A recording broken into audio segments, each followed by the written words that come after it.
What's going on, Game Plan T1D community? We've got a fantastic episode for you today. I was lucky enough to be able to sit down with Anders Hill. Anders was diagnosed with type 1 diabetes back in his high school days. However, the news of his diagnosis didn't slow him down in the slightest. He would go on to play football at Columbia University, where he was the starting quarterback. This episode is chock full with tons of practical and actionable advice for athletes of all sports, not just football. I really feel like we got into some really interesting topics. So without any further ado, please enjoy my conversation with Anders Hill.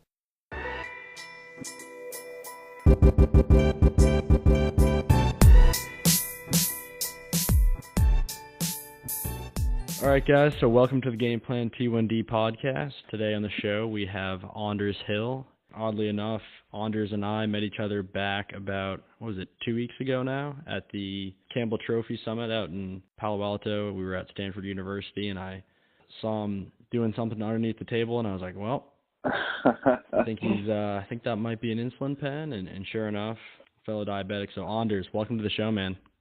Yeah, thanks for having me. It's great to be on here.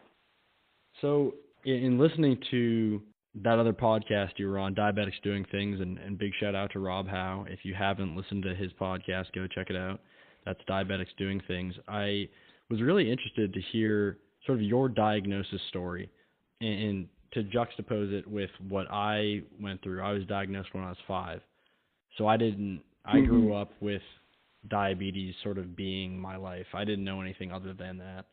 But tell us about your diagnosis, when it happened, what were the circumstances, and what was sort of going through your mind at that time?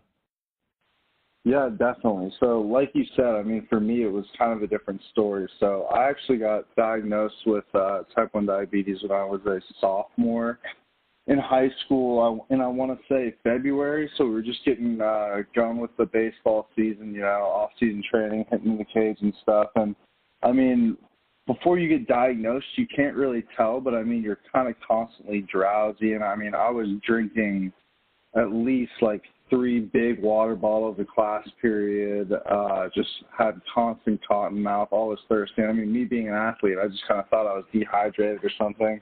So just kept trying to drink water, never really thought much of it. And then my mom kept asking me, like, why are you drinking so much water? Why are you drinking so much water? And I mean, being a high schooler, you think nothing can ever really happen to you, nothing can go wrong. So I just kind of shrugged her off. And no one in my family had diabetes or anything, but for some reason she knew that was kind of the symptom and just kind of wanted to get it checked out just to make sure. Of course, moms being moms, they'll know best. So lo and behold, going to my pediatrician, and within 5 minutes they do a ketone test on my pee, and they basically knew right then and there that I had diabetes. So then I ended up going to the Children's Hospital, and luckily they caught it pretty early. I didn't have to be hospitalized for more than a couple hours or anything like that. I wasn't in ketoacidosis or anything like that. But, I mean, it was a shocker. That drive, I'm from Boulder, Colorado, so that drive from Boulder down to Denver to go to the Children's Hospital, I mean, they basically just told me I had diabetes, and I had no idea what it was at the time. I mean, like you said, you grew up with it, so you are always kind of like, I mean, when you're 5, you don't really know what it is, but you had a very clear understanding. But for me, I mean, I had never even really heard of it. No one in my family knew anything about it or had it. So that was a long, about half-hour drive down there. Didn't know if I was going to be able to keep playing sports, but figured out that everything was going to be okay if you just manage it properly, and now ended up playing the rest of my high school career, and then ended up having the opportunity to play football in college at Columbia too, so ended up working out really well. So yeah, that's kind of my diagnosis story.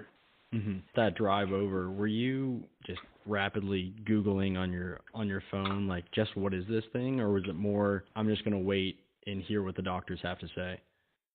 Yeah, I mean, I was rapidly Googling it, and one of the things that I think is honestly kind of most frustrating about type 1 diabetes is that sometimes, especially on Google, it can get kind of intertwined and mixed in with type 2 diabetes. So I was actually looking at a bunch of stuff for type 2 diabetes, and I had no idea what I was actually looking at, and I was like, well, I don't eat like that unhealthy. I'm not old. I'm not overweight.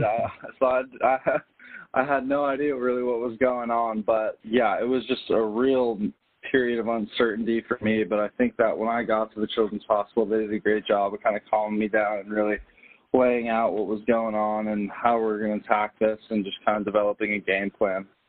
Absolutely. So the other thing that comes with being diagnosed at a later age, being diagnosed in high school, is that you've had time over the course of your life for habits to set in, be it ways of eating or sleeping or just different parts of your life are a little bit more solidified. Obviously, being an athlete, you're taking better care of yourself than the average person would. But were there habits in your life and just ways you went about diet or fitness that really had to change or that you had to look at after you were diagnosed? Yeah, I mean, for me personally, being from Boulder, Colorado, that's a pretty health town anyways as it is. So I think I already ate decently healthy. But I mean, the soda thing was a big kind of shock to me. I mean, when you are taking shots, you have to carb count, and so it really teaches you to focus on what you're actually eating and what you're putting into your body. For me, I mean, immediately cut out soda, and then I honestly tried to just kind of go on a more low-carb diet. I think it's much easier to regulate. For me personally, doing kind of a low-carb, more higher protein, a little bit higher fat with nuts and peanut butter and things like that versus just carbo loading all the time. But I mean, sometimes you have to do it, like you said, as an athlete. Night before the game, you need those carbs to give you a lot of good energy for game day. So yeah, I mean, I think it just overall, it honestly made me a lot healthier person and made me a lot more aware of my body. Obviously, I would prefer not to have type 1 diabetes, but I think looking on the bright side of things, I'm much more aware of the things that I'm eating and the things that I'm putting into my body than the average person, which I think has actually made me healthier in the long run. I absolutely think that's one of the biggest and best takeaways from kind of reflecting on life as a diabetic. And I think that's one of the best frame of minds to look at your diagnosis with, is that it really is a blessing in disguise, because we live in an age now where we have such processed foods around us and stuff like that you really need to know and be aware and be accountable for what you're putting in your body. So as I'm sure you know, and growing up with diabetes, we're very familiar with nutritional labels and how many carbs are in food. Is it high in fat, which will, a piece of pizza will impact your blood sugar differently than a can of soda, even though they may have, a similar amount of carbohydrates. So exactly. I wanted to get your take on what was sort of the mindset that you adopted at the start, right at your diagnosis, and how has that kind of changed over time? Yeah, I think for me, one of the biggest things was just understanding what it was at first. And once I had that, and once I worked with my doctors and worked with my family to kind of establish a game plan of how we were going to best manage this, I think it was just go attack it. I think that it was something that I realized if I took care of and managed, it wouldn't change my quality of life or anything like that. It wouldn't stop me from doing any of the things that I know I could do and know that I wanted to do. So I always went into it with the mindset of, I'm going to try and be the best diabetic that I can be with my A1C, with just managing my blood sugar, things like that. So I'm not affected or in any negative way, especially in terms of sports. That was always one of my biggest motivations. I never wanted to have a super bad low blood sugar, high blood sugar, and feel drowsy in the middle of a game or something like that, because I didn't want it to affect my level of play. So I think for me, it was always just kind of a challenge, and I just kind of looked at it in a way where it's like, hey, if anyone's going to get diagnosed with it, it's a good thing it's me, because I think I'll be able to best manage it. So yeah, I mean, it was really just once you realize that it's kind of up to you, there's a lot of personal responsibility that you can take, and you can kind of make it what it is, you can not take good care of your body, or you can take care of your good body. And that kind of goes for whether you have diabetes or not. So I just looked at it like, might as well do the best that I can, Mm-hmm. It really forces you to aspire to a higher level of health, because it's that much more high stakes being insulin dependent. But I wanted to talk about your time at Columbia. What were some of the challenges you faced, and how were you able to overcome those? Yeah, I think for me, one of the biggest things was just always making sure I had a snack or something like a Gatorade or like a little glucose pack with me wherever I went, because I think before I was kind of relied on like my parents or just any, like you kind of take it for granted when you're at home and your house is always stocked to the brim with food in the fridge or something like that. But I mean, when you're in a dorm room, I mean, college freshmen, 2 guys on the football team, we're not exactly living large like that. So yeah. Always just making sure that you have snacks, just being very self-aware of how you feel. There's just not as not nearly as much as a safety blanket when you're living on your own and you're away from home, especially with the low blood sugar thing. I think you have to be much more cognizant and aware of that because say your roommate's out of the room or something, you're taking a nap and you get a super bad low blood sugar. I mean, before it's like you're always going to have your parents around to help you out or something like that. But when you're on your own and there's no one around to help you, you need to be really self-aware. So I think I found myself testing a lot more when I went away to college, just trying to really get a better baseline and see how I was feeling and things like that. And then also, too, with the prescriptions. I mean, in high school, my mom always kind of got everything for me from the pharmacy. So just learning how to manage that, always make sure I was always stocked up with everything was really important. But again, I mean, it's just a little bit of a learning curve that you have to deal with sometimes, just like when you get diagnosed. But once you start doing the right things and kind of settle into your rhythm, it just becomes second nature. So again, nothing that's too challenging that can't be done. Yeah, I think always as a diabetic, erring on the side of caution, and really for any chronic illness, is the right way to go. And you discussed two different coping mechanisms you had. One, and it's a good idea, always carrying fast-acting glucose on you no matter where you go. And the other one is checking more often. Some people have CGMs now, constant glucose monitors. Other people don't. It's an awesome idea, even with a CGM, to be calibrating and making sure you have an idea of where you're at and keeping tabs on yourself. But I wanted to talk about game days. This is something that I had a particularly tough time with because I am super, I don't know, anxious, I guess you could say, but I had such adrenaline on Saturday mornings, and that would just destroy any stability that I had in my blood sugar. And I'd be, all of Friday making sure I ate properly, and Saturday morning I'd eat a really clean, low-carb breakfast, and then it was just like an hour away from game time, 90 minutes out, it would all just go to hell, and blood sugars would be going up and down. I wanted to get your take on if you kind of had a similar experience and how you tried to handle that challenge. Yeah, I think for me, just as a quarterback, I would never get as jacked up as other people. I always try to stay a little bit more calm. Mm-hmm. But yeah, exactly the same thing where it's just that adrenaline, and I mean, especially it carries through even for hours after the game as well. I'll find myself running high for hours after a game too. But I think any time that adrenaline comes into play, one of the most important things, at least I've found for myself, is that never to overcorrect, because then you're just going to crash an hour later, So for me, even if I was running high before a game, I always kind of looked at it as a false high. So I knew that I was jacked up. I knew that I had adrenaline going through me. So if I was 170 or something, I wouldn't take any insulin to try and get back down to 100 level. I was always okay with running a little bit high because personally, I found that I didn't feel like I had high blood sugar because, like I said, I thought it was a false high from the adrenaline, and I would always rather be a little bit on the higher end, especially when I'm really exerting myself, versus kind of teetering on the brink of a crash and then having to deal with that in the middle of a game, which would be very stressful. Yeah. Again, I think erring on that high side is the way to go. Did your trainers and your training staff and you have kind of some hard and fast numbers that they were like, all right, we want you to be at least 80 or above to be in the game?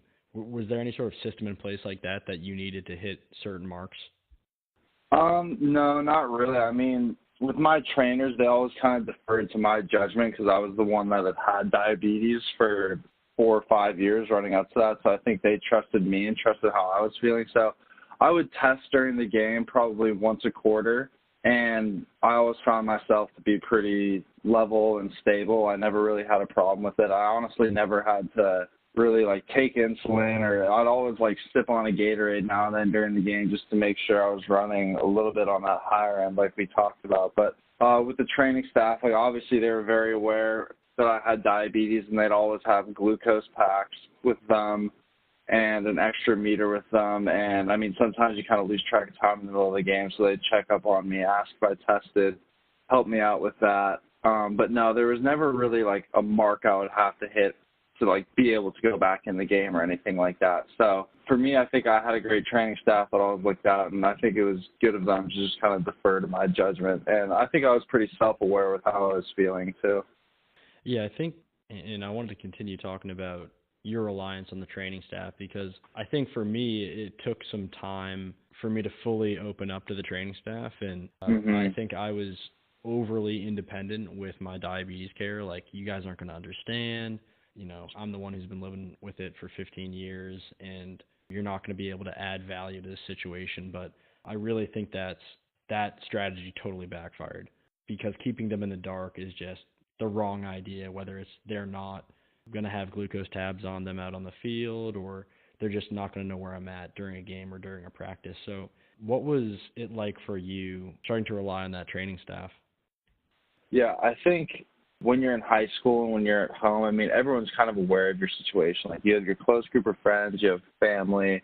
Like, you grew up with it. Like you said, you had it for 15 years. Everyone knows. So going into a new situation where you don't know anyone, you don't know the training staff, you don't know your teammates around you, and you're kind of feeling it out and getting to know people, I mean, it can be hard to kind of bring up what you might think be the right time to say, hey, I'm a type 1 diabetic, I mean, for me, I talked to my roommate about it right away because I had needles all over the place, so I had to tell him. But it kind of came in waves, I guess. I think for me, like, I'd be with a group of friends and they'd see me do something and I'd open up to them about it and tell them. But I definitely agree that with the training staff, at least, it took me at least a year to tell them, just especially because I think when you're getting recruited too, you don't really want to tell the coaches that are recruiting you that you are a type 1 diabetic, to be honest, because you don't want it to, not that it should or would in any way, but it's just something that the recruiting process is already pretty crazy, and I didn't want to affect that in any way. So then once I got on campus,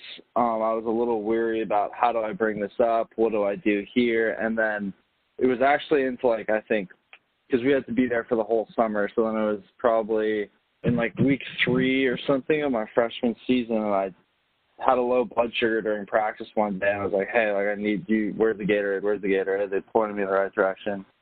They were like, what was that? And then I ended up opening up about them, and they were like, well, like, why didn't you tell us this? Yeah. So I think for me, if looking back on it, like you said, I should have been way more open up front. But I mean, as an 18-year-old kid coming into a new situation, it's something that, not to be embarrassed about it, but just something that is kind of like hits close to home, and you can be protective of sometimes, just like you said. So my advice to anyone would just be, don't be afraid to open up to people about it, especially those that can really make an impact on you with it, like a training staff if you're an athlete.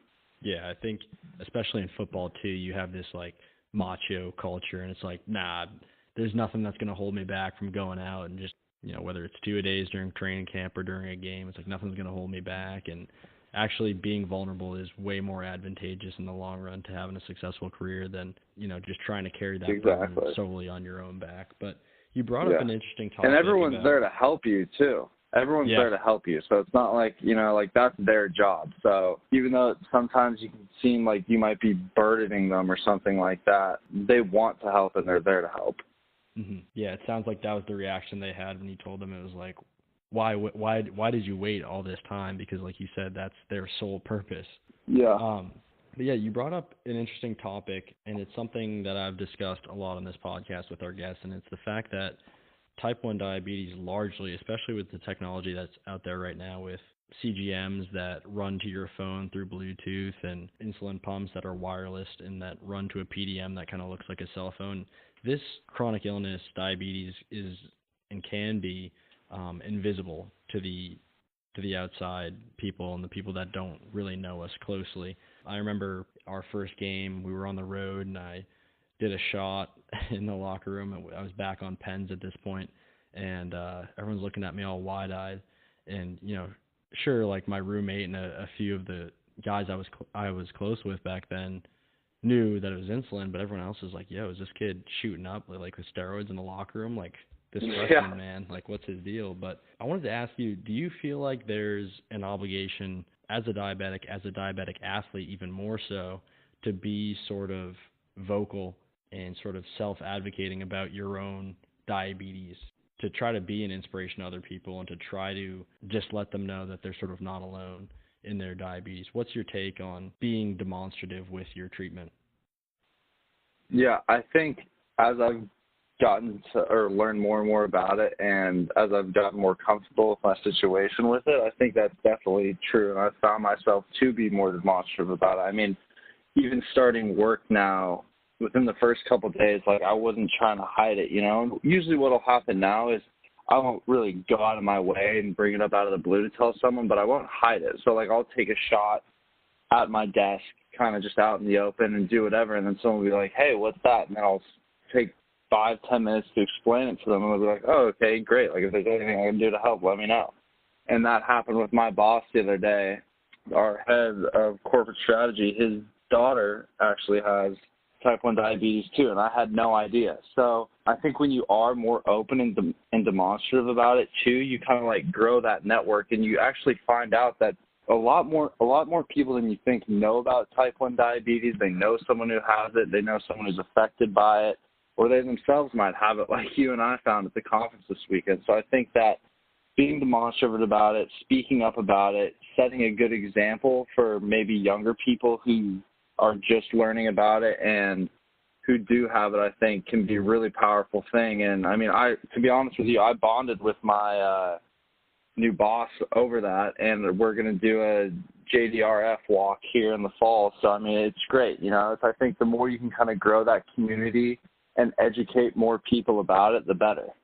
Yeah, I have, and for the audience, I cannot agree with that more. The amount of times you bring up the fact that you're a diabetic, or that I bring up this podcast and that this is a project I'm working on, the amount of times people either know someone in their family or a close friend who has diabetes, or they know someone who works in sort of the endocrinology space, the diabetes space, it seems like 9 times out of 10, there's some degree of connection there. So and those opportunities usually, like just with your boss, lead to really cool opportunities for bonding and for networking and stuff like that. Mm-hmm. So, and again, and I think too, also for the people that don't know about it as well, it's just an education experience. Because like I said, sometimes it can be kind of frustrating when someone doesn't know the difference between type 1 diabetes or type 2 diabetes, or what it actually is, because they think you're just kind of like this unhealthy person, when in reality that's not really the case.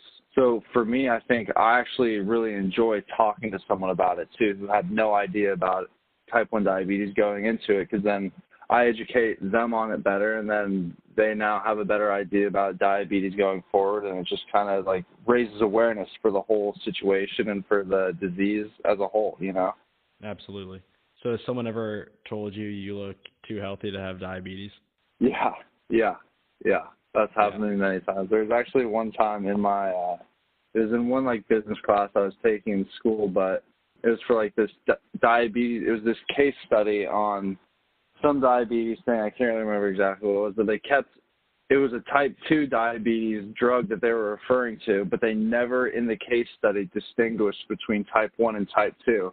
And the whole time I was like, this is ridiculous. Like they have no clue what they're actually talking about with it. So it can be frustrating sometimes, but I think, like you said, just having a dialogue there's nothing to like be mad about with it, you know. It's like I don't blame someone for not knowing about it. I didn't know anything about it before I got diagnosed, but I think that the more you can have open dialogues with people about it, the more you just raise awareness for the cause, and the better, you know. And yeah, I don't think it should ever, like you said, be looked on as like, how do you not know this? It's like, of course, exactly, we know about it and we're diagnosed with it. We live with it every day, but you don't expect anyone else to.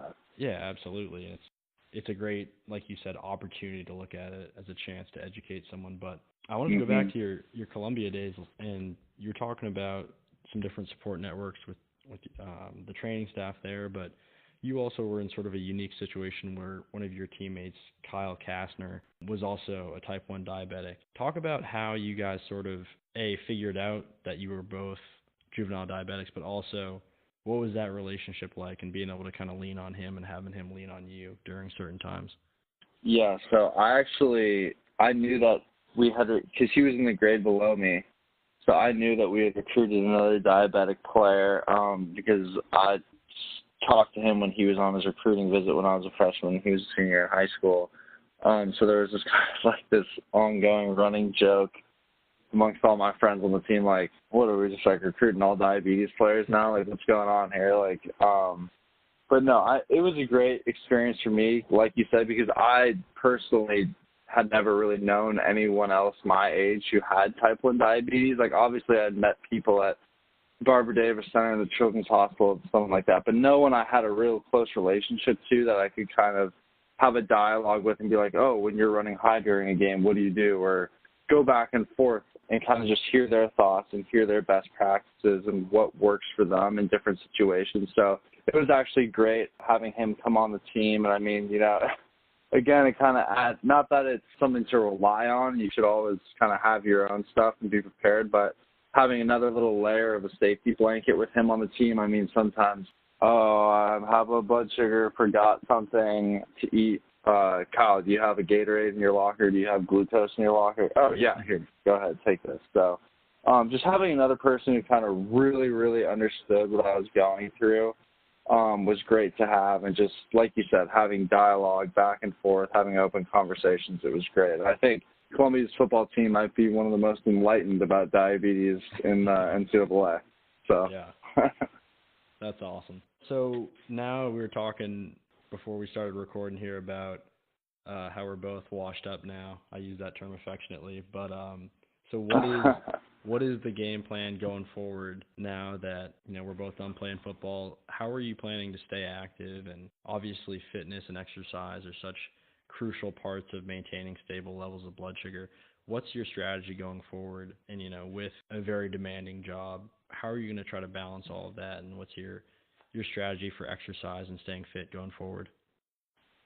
I feel lucky just because I love exercise. It doesn't seem like a burden to me or something that's like, oh, I have to go work out now after work. You know, like I look forward to getting off work and then going to the gym and working out and getting a good sweat on. So I try and at least do something active every day. I usually lift and like do cardio at least like 5 or 6 times a week, and then I'll play like basketball or something too. But I think that it is so important to at least you don't have to do it every day, but at least a majority of the week, get out there, get a good sweat on, get your heart rate up and be active. Because for me, when I'm on vacation and I don't work out for a week or something, it's just my blood sugar just goes crazy, you know, like especially when you're used to that and you have a routine.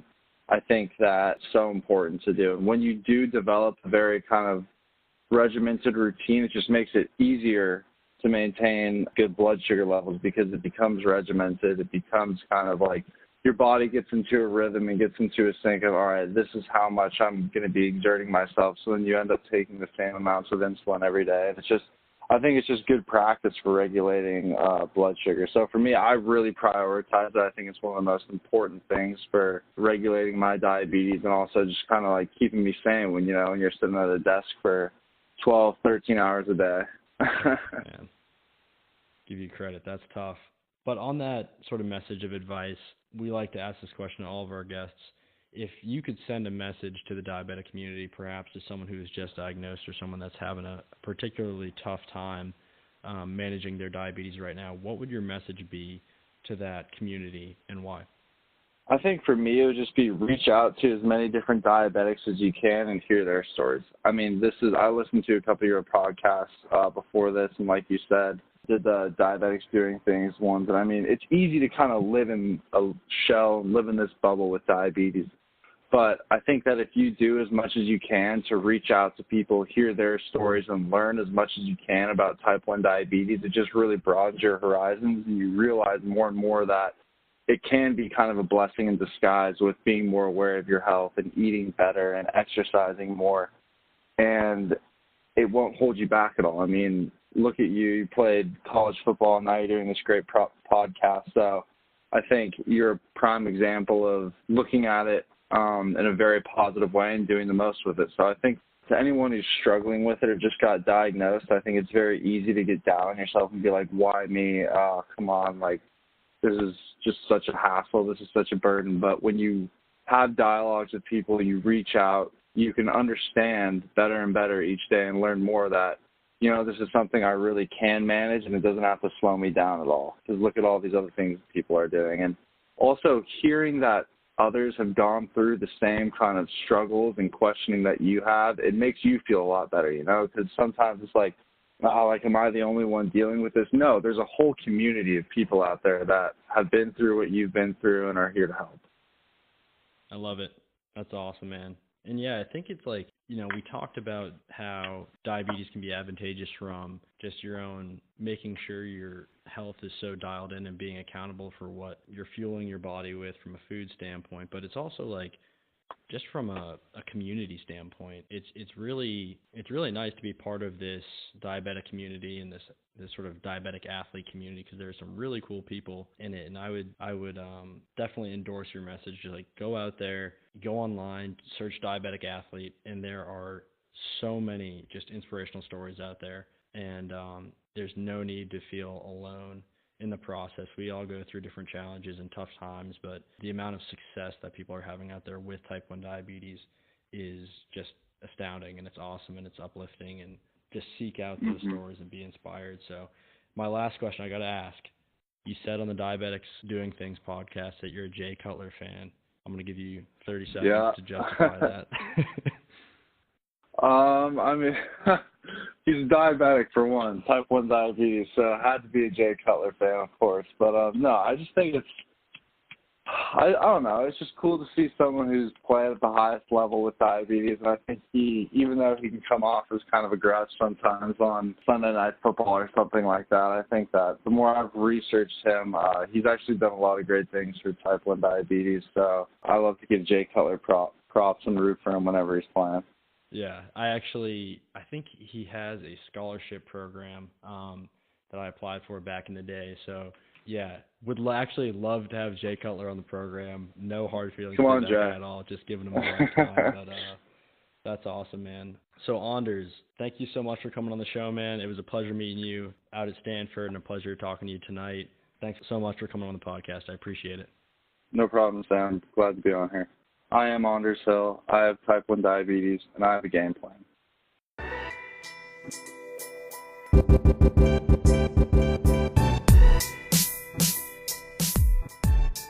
We hope you enjoyed this episode of the Game Plan T1D podcast. For related content, please visit www.gameplant1d.com or follow us on social media at Game Plan T1D. Find your game plan.